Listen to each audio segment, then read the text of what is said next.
So we're all here tonight to talk about the Pediatric Healthcare Guidelines that covers from birth to age 21, but I broke it up. We had a younger child presentation earlier in the year that's on our website. And then I'm Laura Sifferbean. I'm a pediatrician. I was a primary care pediatrician for 25 years in Lake County and transitioned into the nonprofit world about a year ago. I have 3 kids. The tall one is my son, Nicholas, who's a second-year medical student, and in the middle is my daughter, Jessica, who's an occupational therapist at the Mayo Clinic in Minnesota. And then my oldest son is Christopher on the end, the love of my life, and the reason that I am here tonight. So we'll go from there. Just have to admit somebody. Just a little disclaimer before we get started. By viewing or participating in this webinar or accessing or viewing any information referenced or linked in it, you agree that DeSanio's employees, volunteers, or other persons or entities are not acting as your medical professional or attorney. Information and or responses that you may receive from the website, webinars, electronic mail, phone, or in any other manner don't create or constitute a doctor-patient or attorney-client relationship between you and DeSanio or any employee, volunteer, or other person or entity associated with DeSanio. Information received from DeSanio's employees, volunteers, or other associated persons or entities or from the website or webinar should not be considered a substitute for the advice of a medical professional or attorney. DeSanio does not provide any medical or legal advice. You should consult with your own doctor or attorney for medical or legal advice. This webinar and our website is a general service that provides general information over the internet. The information contained in the webinar or website is for general information purposes only and should not be construed as medical or legal advice under any circumstance.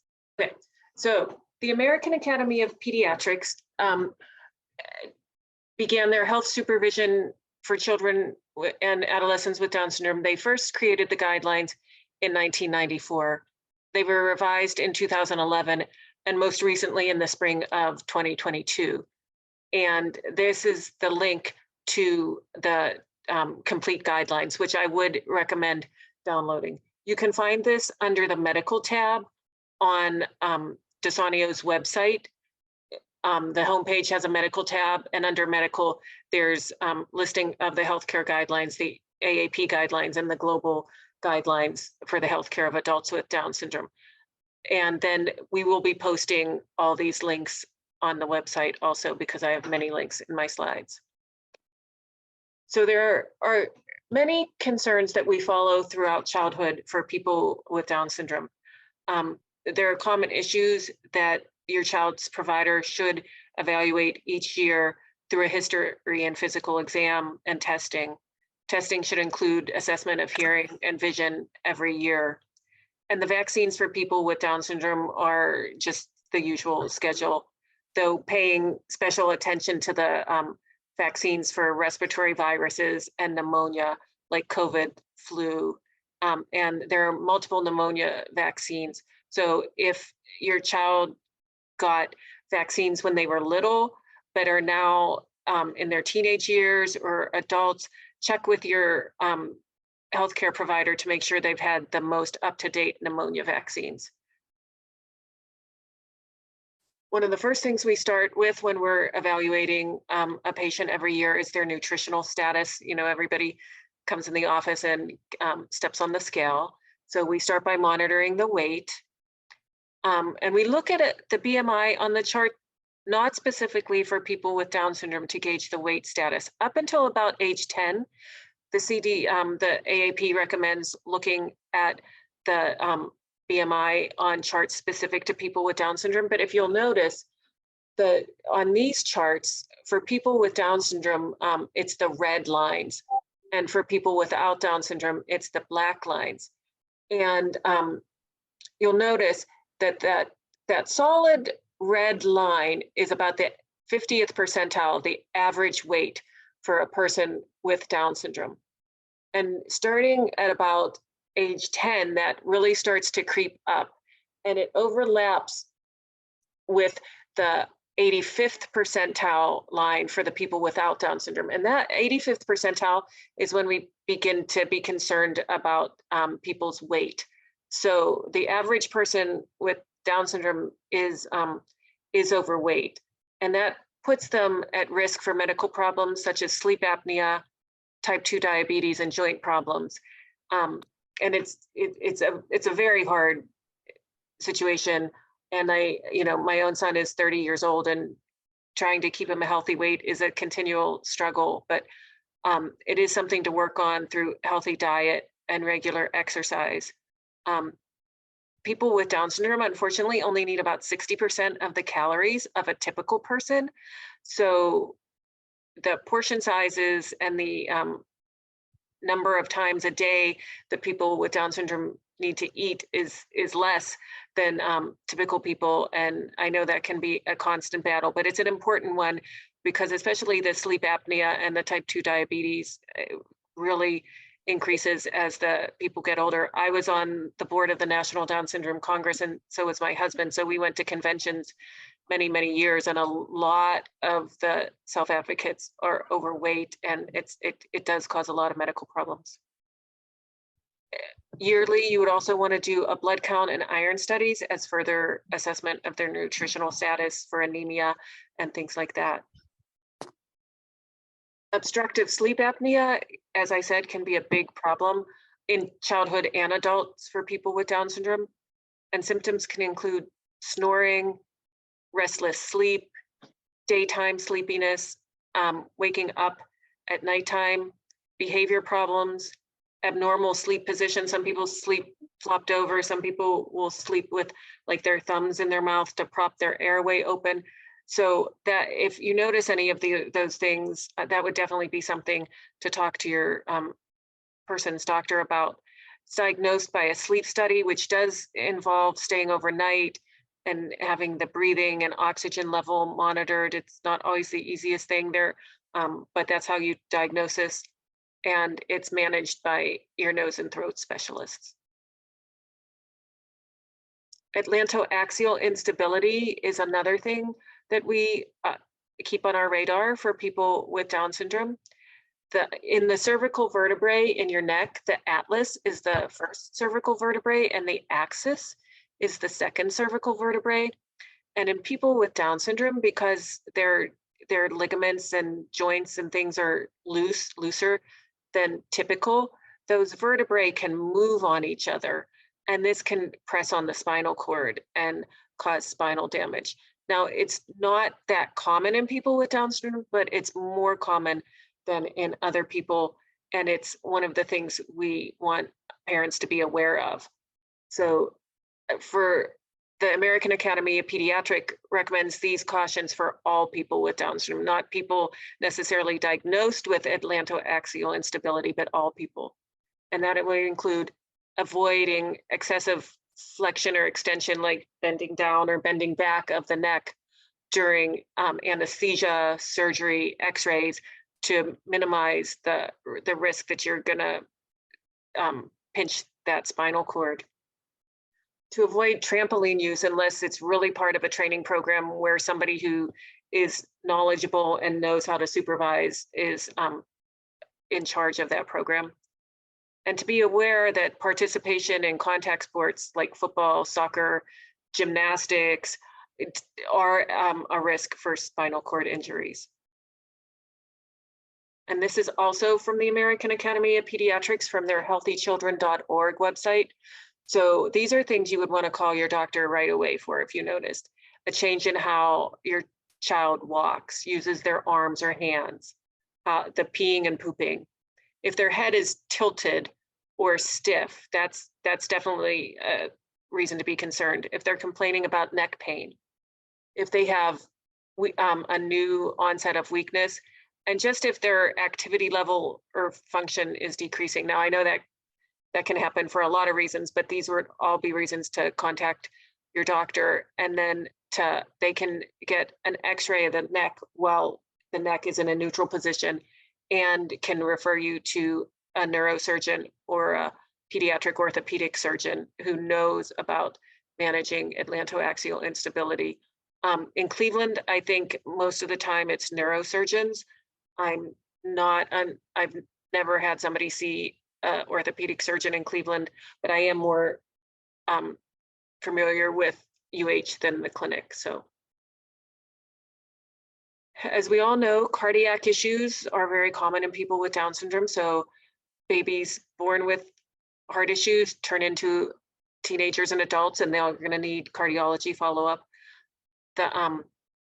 There are adult cardiologists who run clinics that follow adults who were born with congenital heart defects.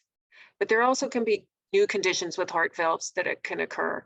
And symptoms of this would be tiring more easily, getting short of breath with exercise, or if the doctor hears a new murmur or a funny sound when they're listening to the heart. And then an echocardiogram might be needed, even if your person never had any heart issues before. Autoimmune diseases are more common in people with Down syndrome. There are a lot of immune receptors on the 21st chromosome, and more is being found out that there are immune system dysfunctions. And that was one of the reasons at the beginning of COVID, before vaccines, that people with Down syndrome were thought to get so much more ill with COVID. So these are things that your doctor should have in the back of your mind, or you can have in the back of your mind. Celiac disease, which is can be asymptomatic, but can also present with abdominal pain, diarrhea, constipation, behavior changes. Usually your doctor will ask you questions about that. And if there are any symptoms, then there is lab work, tissue transglutaminase, immunoglobulin A, and a quantitative immunoglobulin A. And then if those showed abnormalities, then you would end up seeing a GI doctor and for a definite diagnosis. Thyroid disease is so common in people with Down syndrome that from childhood on up, it's recommended to monitor the thyroid function every year, even if there are no symptoms. And just to be aware of, type 1 diabetes can happen, alopecia, where there can be large amounts of hair loss. And then there's a specific type of arthritis that occurs in people with Down syndrome that can present with joint pain, redness, and swelling. So these are all autoimmune diseases just to be aware of. Skin conditions are very common in people with Down syndrome. These first two links are a podcast from the Children's Hospital of Pittsburgh Down syndrome clinic, and they go over a lot of different skin conditions. Dry skin is very common in people with Down syndrome, and moisturizing is very important. I know my son hates to moisturize, so it can be a battle, but especially in the dry air of the winter, it's important to try. A lot of people with Down syndrome get pimples and boils, especially like in their waistband or the crease of their legs, their armpits, under the bra line. And it can help to use some antibacterial soap. It can also, some people, hi Kayla, hi. Advocate General, that Ad Resources Advocate Health is resources from the Adult Down Syndrome Clinic that Brian Chicoine runs. It's, I think, the largest adult Down syndrome clinic in the United States, and they have a lot of great resources. So you'll see that as one of the links a lot, but they talk about how to deal with the pimples and boils, and even recommend, talking to your provider about whether you should try a bleach bath, which is where you would add like a quarter cup of water to the bathtub, making it kind of like a swimming pool. And sometimes that can help cut down on the pimples. If the pimples and boils get very severe, it can be what we call hidradenitis suppurativa, where big abscesses that are painful and can cause scarring and tracking, and that would really need to be handled by a dermatologist. Neurologic issues can come up more as people with Down syndrome age. We always monitor development and skills and behavior. Seizures are not uncommon in people with Down syndrome. So you would want to let your doctor know if there was any behavior or staring or movement or anything that you thought could be a seizure. Moya moya disease is an abnormality of the blood vessels in the brain. It is not very common in people with Down syndrome, but people who have moya moya are much more likely to have Down syndrome. So most people with Down syndrome don't have moya moya, but it does happen in people with Down syndrome, and it can present with stroke-like symptoms like numbness, asymmetry of your face, weakness, trouble talking, and it's not that well known to general medical doctors. So that would just be something to talk to your doctor about if your child obviously is having any neurologic symptoms, that you would want to bring that to their attention right away, and downloading the guidelines and showing them that could always be helpful. Mental health concerns do get more common as our people with Down syndrome age. With behavior concerns, it's always important to rule out a medical cause first, be it constipation, sleep apnea, celiac disease, a tooth abscess. A lot of our children are not great at telling you or pinpointing pain. I know trying to get my son Christopher to tell me what's going on can be a trick. So behavior has a reason it's happening, and trying to figure out the reason and making sure it's not a medical cause before you go to more of a mental health cause is important. The groove is something, again, this is from the Brian Chicoine's clinic and Advocate Health. The groove is what they term like the liking of repetitive behavior that a lot of people with Down syndrome have, the little obsessions and compulsions and wanting to do the routine in the same way, or have their room in the same way, or have the shows at the same time. And it can be very functional if it helps them handle their activities of daily living and calm their anxiety. But they talk about the groove turning into a rut where your person might get kind of stuck in their routine, or they can't change, like if you're having a special event or things like that. So this is a very good resource to talk about that. The other thing that is very common is self-talk. I'm sure you all know what self-talk is. I mean, my son talks to himself all the time, and it's not, it's not a mental health diagnosis. It's more of a coping mechanism. The important thing is to kind of listen to the content on a fairly regular basis to make sure that the content is not concerning or overly negative or overly angry. And also to make sure they can kind of come out of that self-talk or their imaginary world, that they, imaginary friends, talking to characters from TV shows. That's all really normal for people with Down syndrome, but they need to be able to come out of that and know, like, kind of the line can be very fine sometimes between fantasy and reality with people with Down syndrome, but you want to make sure that they can kind of come out of those that world. Attention deficit disorder can happen in people with Down syndrome. Anxiety and depression, pretty common, especially as people age with Down syndrome. Sometimes it's very hard when siblings leave the house or go to college or get married, or family members die, or the dog dies. So it can be very hard that people with Down syndrome have such good memories and such can really replay memories and really become immersed in their memories, that sometimes it can lead to some anxiety.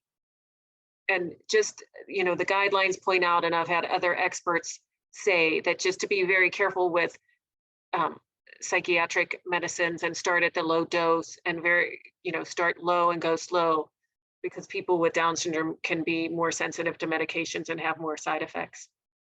And I've been doing a lot of webinars and learning a lot, and just, trying to deal with behaviors by figuring out what's going on and modifying environments and things. And medications are certainly one tool and a very important tool, but it gets hard if people are on more than one psychiatric medication. The chances of a side effect really go up. So you just want to be aware of that.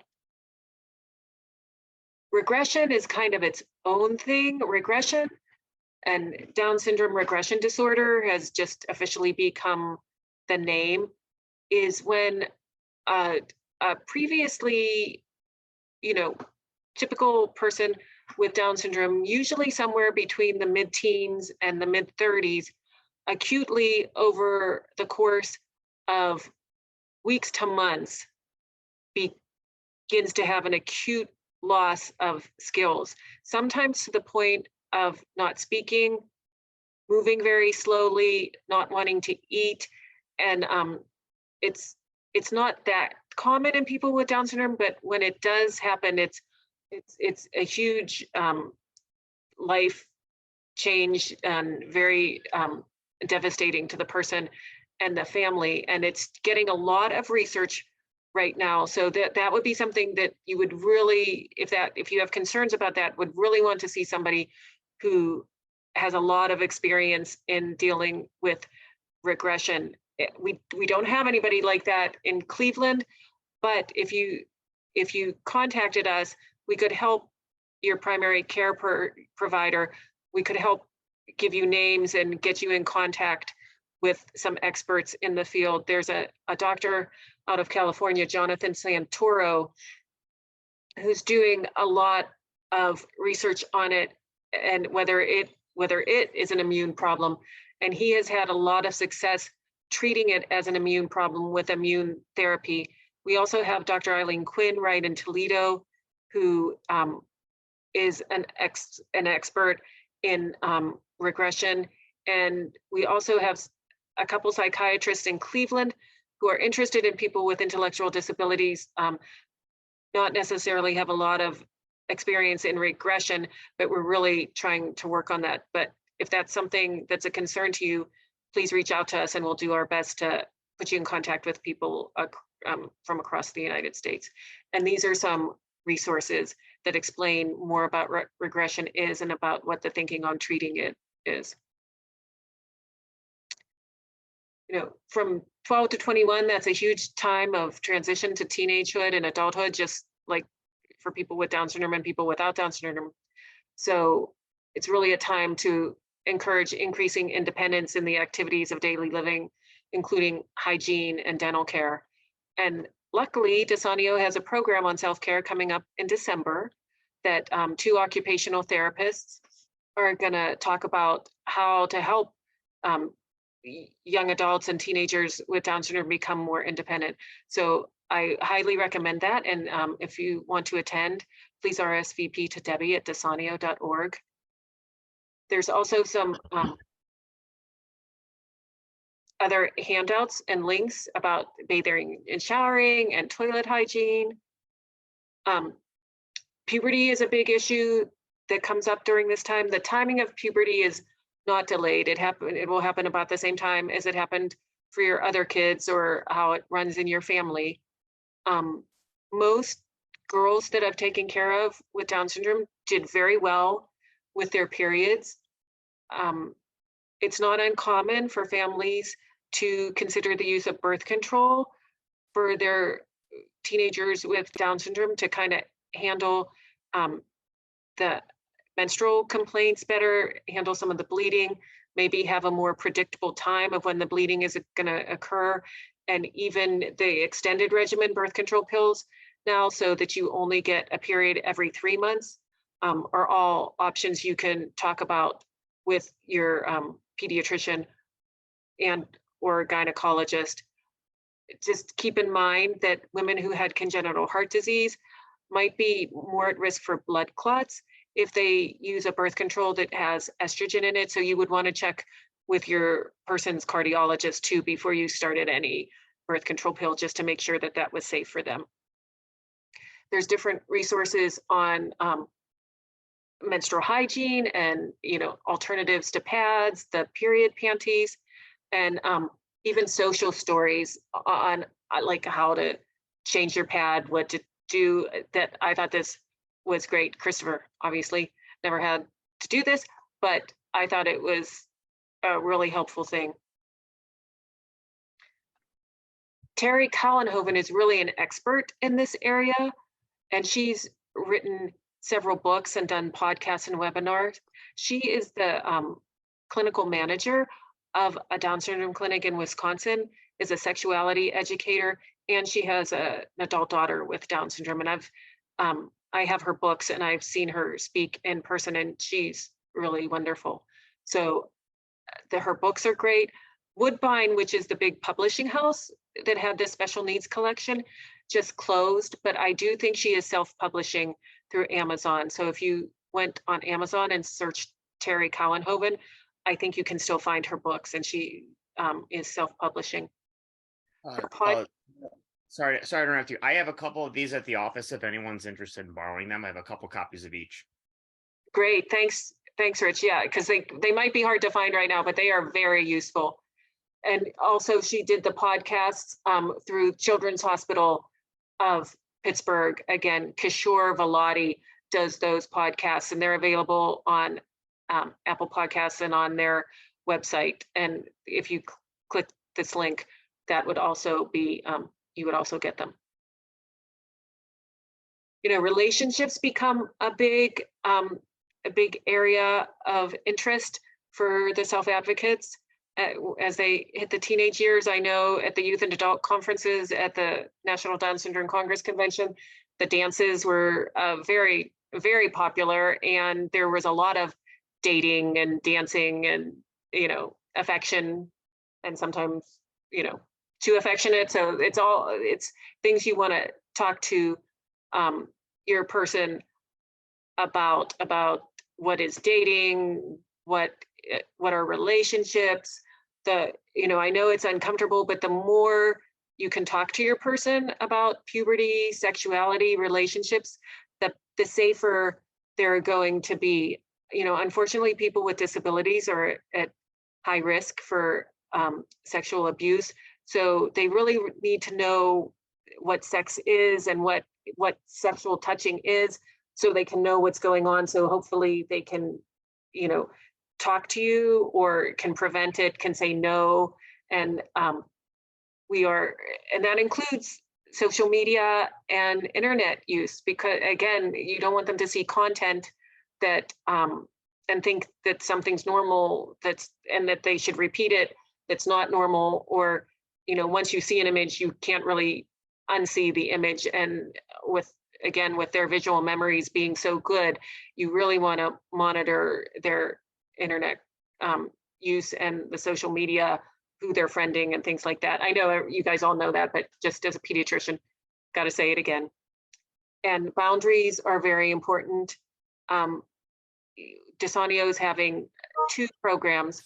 Rich, do you want to describe the programs so I get it right, or you get it right? Yeah, we're going to have a bunch kind of on behavior, boundaries, sexuality. The one in January is going to be going into other people's space. Give you an example. Kayla is she's very hands-on person. So it's respecting other people's space. Then we're going to have another one in February that's going to be more. And that one, the first one is kind of for all ages, more school age kids and younger kids. More of a focus, but the second one will be like teens, tweens, young adults.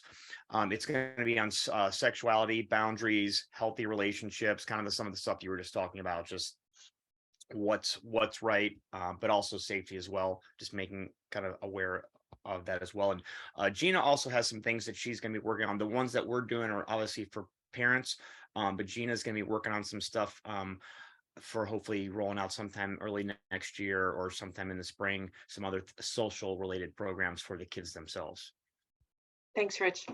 Yes, I know my son, Chris, who's 30, they've had social skills, Zoom internet groups through the Advocate General. And again, I get an email newsletter, and they have OTs who run social skill groups, and they did about the best social skills group on relationships. I think every 14-year-old in the world should go through it. But one of the things they made very clear is like who you can have a romantic relationship with and who you can't have a romantic relationship with. And I know, like from my son, like he loves like the Special Olympic volunteers, and he loves his teachers, and all these things, coaches, and they made very clear that like a coach or a staff member or a teacher or something like that, that's not somebody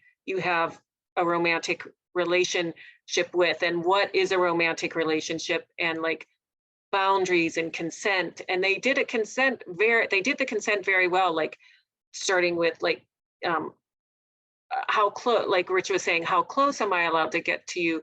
Can I hold your hand? Can I hug you? Can I kiss you? Can I text you? Can I text you 20 times a day? So it was really good. So I encourage you to seek out those resources, because it's something it is uncomfortable, but it is something you do want to talk about. I mean, I know a lot of people with Down syndrome who have boyfriends and girlfriends, a lot who are engaged, many who are married. One of my friends actually is widowed.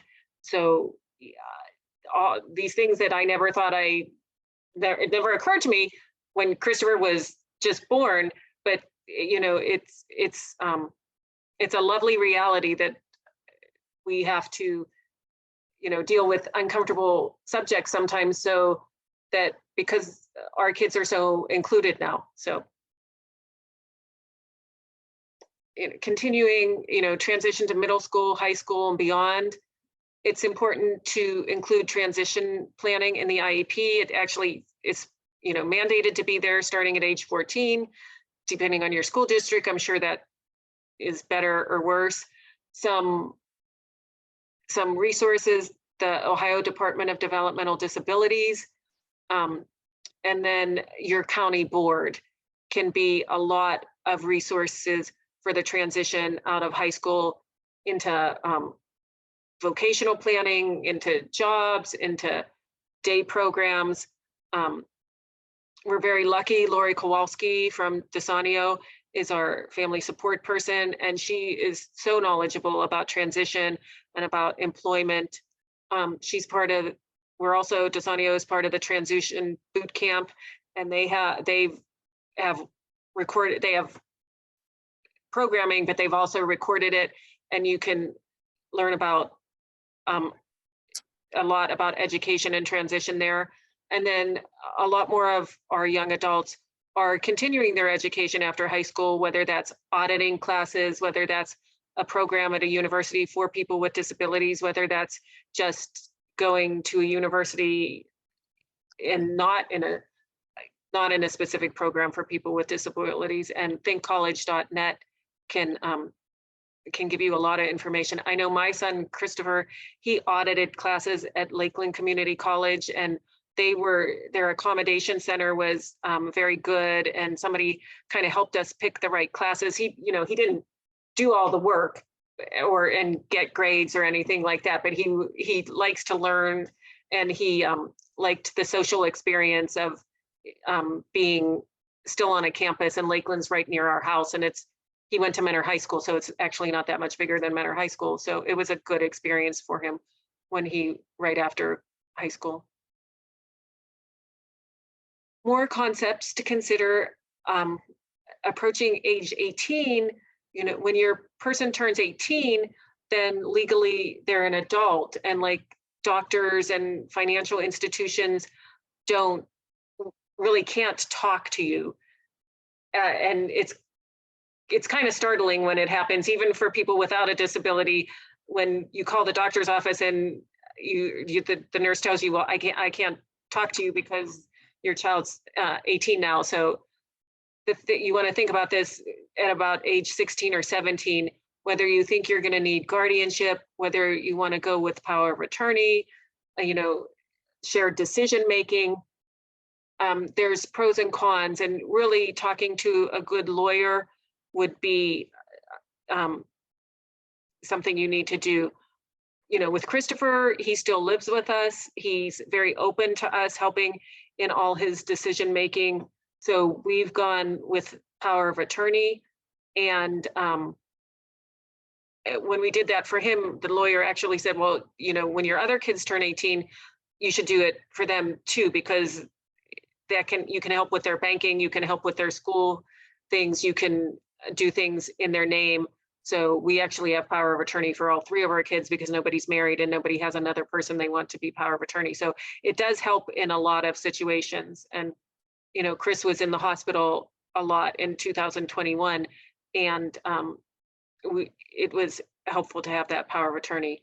In some situations, you might want guardianship. I've actually heard it explained that, you know, the more independent your person is, the more you might want guardianship, because if they don't live with you, sometimes I've heard different living situations, sometimes staff won't talk to you if you don't have guardianship, but that's a legal issue that, you know, you would want to talk thoroughly to your family and your family lawyer about. Also, financial considerations become more important as your child becomes 18 years old. Down syndrome is in Ohio, it's one of the qualifying conditions to get SSI. And in Ohio, if you get SSI, you get Medicaid. So here are some helpful links about that. And you start that process by contacting your job and family services for your county. Mine's in Paynesville. And also, a lot of times you can keep your person with a disability on your private insurance too. If you get benefits through your employer, then a lot of times if your doctor fills out the right forms, they can stay on your insurance beyond age 26, where other people would have to step off. So that's something to think about too. But having Medicaid, even if your person's on the private insurance, you can have Medicaid as a secondary. Once you get SSI and Medicaid, then there are limits to the assets your person can accumulate. They have to have less than $2,000. A way that they are able to accumulate some assets is ABLE accounts, and in Ohio, they're called stable accounts, and this is some information on those. Another source of funding for adults with disabilities is waivers, and I'm by far not an expert, but for those, you go through your county board and they do an assessment and determine whether your person qualifies for waiver services. And if they do, there's different amounts of money that can be used for things. And then there are programs and services through the county board that are separate from waiver too. So if you've never been involved much with your county board, then it's a good idea to check it out, talk to somebody there and see what services they can provide for your person. And then estate planning becomes very important too, because as I said, people who get SSI cannot accumulate assets. So like if somebody in the family dies, they cannot just they can leave your person money, but then that could mean that they lose their SSI and Medicaid benefits. But there's ways to structure things. So again, this would be something to talk to a lawyer about, because as well as making sure it's defined as well as it can be, that if something happened to you, who would be the one who's your person's power of attorney or guardian. Like with my son, it's my husband, then me, then my son, then my daughter. So you can name like alternates if the first person is not available, so that you're really covered in case, heaven forbid, something happens, that your person is taken care of. And then we also luckily are having a parent webinar about SSI, Medicaid, waivers, and trusts with Melissa Yasanow from Hickman and Lauder in January. a lot of people from DeSanio use Hickman and Lauder. We've been with Hickman and Lauder for 30 years, and they've always given us very good advice and helped us through the process of having a will ever since Christopher was a baby, setting up the trusts in a specific way and helping us know about SSI and Medicaid. And then, every couple years we go through the will, especially as my older ones left home, to just to keep things updated. So I would strongly recommend attending that workshop. And you can RSVP to Lori or Debbie at desanio.org about that. And just finally, this is a one-page link that summarizes the healthcare guidelines for children and adolescents. And it's a list, and it designates all the things you should be screening for and at what checkups you should do it. So, it would be a very good idea to download this, go through it, and take it into your pediatrician every year. Pediatricians try very hard, but if some people are more or less knowledgeable about people with Down syndrome, so I never think it's a bad idea to take your own resources in. So let me check. There's one thing in the chat. Yes, Kara is saying it's sad but true. I'm a secretary at Akron Children's. 18 is legal guardian in their eyes. Yes, I mean, and they're not being mean, like, unfortunately, and it can end up like if your child's at school or if your child's somewhere and ends up in an emergency room and you don't have power of attorney or guardianship, they may or may not talk to you.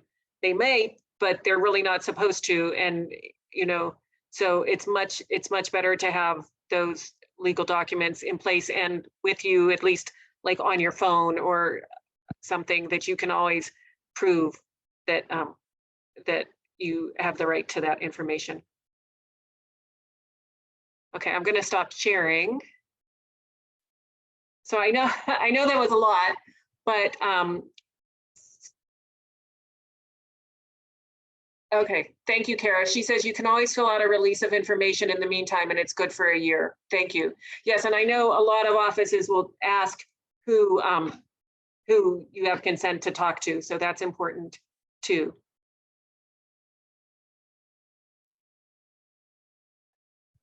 Well, thank you, Dr. Laura, for hosting this for everyone tonight. Okay. Guys, we're very lucky to have Dr. Laura. She's serving on a lot of committees and collaboratives throughout the United States. So we're definitely very fortunate to have her as part of the DeSanio staff, and we're very lucky. So thanks for doing this. And she's got a lot of these planned for the different age groups, and she'll be hosting another one for the adults. Was that next month or in January? Mm-hmm. With Dr. Carl Tyler from the Cleveland Clinic, who sees a lot of adults with Down syndrome in the Cleveland area. So, and he's very nationally well known for caring with people with disabilities. So it's going to be a good one. Okay. Thanks, Rich. Thanks, everybody. Have a good holidays. Take care, everyone. Okay. Thanks, Dr. Laura.